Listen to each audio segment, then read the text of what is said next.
ടൗണിൽ പോയപ്പോൾ കുറച്ച് മധുരക്കിഴങ്ങ് വാങ്ങിയിട്ടുണ്ട്. നമ്മുടെ കണ്ണൂർക്കാരുടെ ബത്താസ്. കുട്ടികൾക്ക് പുഴുങ്ങിയിട്ടാണ് മധുരക്കിഴങ്ങ് ഇഷ്ടം. അപ്പോൾ കുട്ടികൾക്ക് കുറച്ച് പുഴുങ്ങിയിട്ട് നമുക്ക് കുറച്ച് പുഴുക്കാക്കാമെന്ന് വിചാരിക്കുന്നു.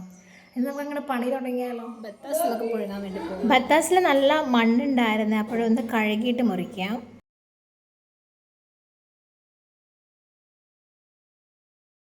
ഒരു മീഡിയം സൈസിൽ മുറിക്കാം. എന്നിട്ട് നന്നായിട്ടൊന്ന് കഴുകാം. നിങ്ങളുടെ വീട്ടിലുണ്ട് ഈ കിണ്ണെന്ന് പറയുന്ന പാത്രം, നന്നായി കഴുകിയെടുത്ത് അതിലേക്ക് ഉപ്പിട്ട് കൊടുക്കുക. എന്നിട്ട് നന്നായിട്ടൊന്ന് മിക്സ് ചെയ്യാം. എന്നിട്ട് കുറച്ച് സമയം ഇത് ഉപ്പ് പിടിക്കാനായിട്ട് വെക്കാം. ഒരു 2 മിനിറ്റൊക്കെ കഴിഞ്ഞ് ഇഡ്ഡലി പാത്രത്തിൽ വെള്ളം എടുത്ത് ആവിയിൽ വേവിക്കാൻ വേണ്ടി വെക്കാം.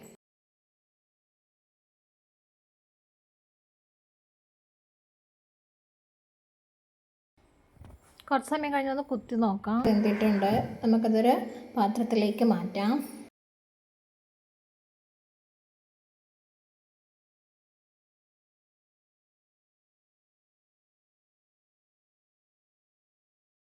നമ്മളുടെ മധുരക്കിഴങ്ങ് പുഴുങ്ങി റെഡി ആയിട്ടുണ്ട്. ഇനി പുഴുക്കിനായിട്ട് മധുരക്കിഴങ്ങിൻ്റെ തൊലി കളയാം. എന്നിട്ട് ചെറുതായിട്ട് മുറിച്ചെടുക്കാം. എന്നിട്ട് നന്നായിട്ടൊന്ന് കഴുകുക. കുക്കറിലാണ് വെക്കാൻ വേണ്ടി പോകുന്നത്. കുക്കറിലേക്ക് നന്നായിട്ട് കഴുകിയിടാം. പിന്നെ തേങ്ങയും പച്ചമുളകും കറിവേപ്പിലയും. പച്ചമുളക് 2 പച്ചമുളക് എടുത്തിട്ട് അത് നന്നായി ചതച്ചിട്ട് ഇടാം ഇതിലേക്ക്.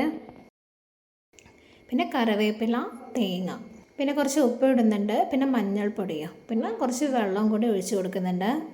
ഹൈ ഫ്ലെയിമിൽ 2 വിസിലിന് ശേഷം എടുക്കുന്നുണ്ട്. ഇത് വറുത്തിടാൻ വേണ്ടി കടുക് പൊട്ടിക്കാം. കായ്മുളക് കൂടി എടുക്കുന്നുണ്ട് 2 എണ്ണം.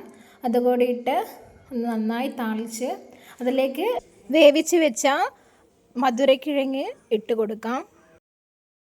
എന്നിട്ട് എല്ലാം കൂടി നന്നായിട്ടൊന്ന് മിക്സ് ചെയ്യാം.